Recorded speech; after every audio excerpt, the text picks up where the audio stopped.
তিনি সোনার চামচ মুখে নিয়ে জন্ম নিয়েছিলেন। বাবা ছিলেন কোটিপতি ব্যবসায়ী। অঢেল সম্পদ থাকা সত্ত্বেও ছেলেকে মানুষ করেছেন একদম মধ্যবিত্ত ঘরের ছেলে মেয়েদের মতো। ছেলের আবদার পূরণ করেছেন ঠিকই, তবে প্রয়োজনের তুলনায় বেশি নয়। তিনি ভালো করে জানতেন যে বাবার মৃত্যুর পরে বাবার সকল সম্পদের মালিক তিনি হবেন। তবে তার ধারণা একদমই ভুল প্রমাণিত হয়েছিল। তার স্বপ্ন পুরোপুরি মিথ্যে প্রমাণিত হলো যখন তিনি গ্র্যাজুয়েশনের পর বাবার প্রতিষ্ঠানে চাকরি পেলেন না। বাবা তাকে অত্যন্ত কড়া ভাষায় বললেন, নিজের যোগ্যতায় কাজ খুঁজে নাও। মাথায় যেন আকাশ ভেঙে পড়ল এই কথা শুনে। সারা জীবন স্বপ্ন দেখেছেন পড়াশোনা শেষ করলেই বাবার সকল ব্যবসার অংশীদার হবেন আর পায়ের ওপর পা তুলে খাবেন। তার বাবা কিনা তার এতদিনের স্বপ্ন ভেঙে খান খান করে দিলেন। হাই স্কুল পাশের পর তিনি ভর্তি হতে চেয়েছিলেন আমেরিকার বিখ্যাত স্ট্যানফোর্ড বিশ্ববিদ্যালয়ে। বাবা সেখানে ডোনেশন দিলেই তিনি ভর্তি হতে পারতেন, কিন্তু তার বাবা ভর্তির জন্য সেখানে কোনো ডোনেশনই তো দিলেনই না, বরং স্পষ্ট ভাষায় বলে দিলেন, পারলে নিজের যোগ্যতায় ভর্তি হয়ে দেখাও। এত বড় কোটিপতির ছেলে হয়েও খুব সামান্য একটা বেতনে তিনি একটি পত্রিকার অফিসে চাকরি নিলেন। বাড়ি থেকে প্রায় 7 মাইল দূরে ছিল তার অফিস। বাড়িতে অনেক গাড়ি ছিল, অথচ তাকে অফিসে যেতে হতো পায়ে হেঁটে, কখনো আবার গণপরিবহনে। একটা সাইকেল কেনার টাকাও ছিল না, তাই বলে কোনোদিন বাবার কাছে তিনি সেটাও চাননি। যাই হোক, ইউনিভার্সিটি অফ অরিয়ন থেকে গ্র্যাজুয়েশনের পর তিনি যোগ দিলেন সেনাবাহিনীতে। 7টা বছর কাটালেন রিজার্ভ ফোর্সে। তিনি জীবন নিয়ে বড্ড হতাশ হয়ে পড়েছিলেন। যা করতে চেয়েছেন তার ধারের কাছেও তিনি যেতে পারেননি। তিনি নিজের উপর যেন ক্রমশই বিরক্ত হয়ে পড়েছিলেন।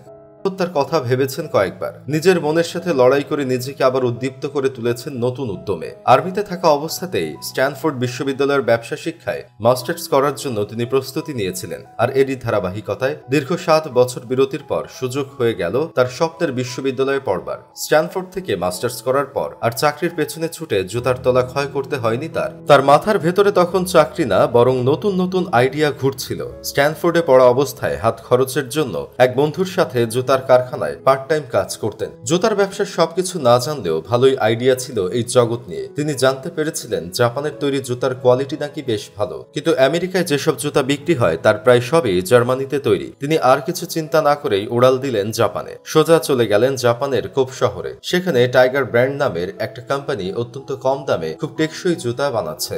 জুতোর দাম আমেরিকার তুলনায় এতই কম যে এখান থেকে আমেরিকায় আমদানি করে নিয়ে বিক্রি করলেও বেশ ভালো অঙ্কের একটা লাভ থাকবে তার হাতে। তিনি সেই জুতা কোম্পানির মালিক অনিল সুগারের সঙ্গে দেখা করেন। তাকে বললেন তিনি টাইগার ব্র্যান্ডের জুতা আমেরিকায় আমদানি করতে চান। অনিল সুগা শিপমেন্ট পাঠাতে রাজি হলেন। দুইজনের চুক্তি হলো আমেরিকার পশ্চিমাঞ্চলের টাইগার ব্র্যান্ডের আমদানিকারক হবেন তিনি।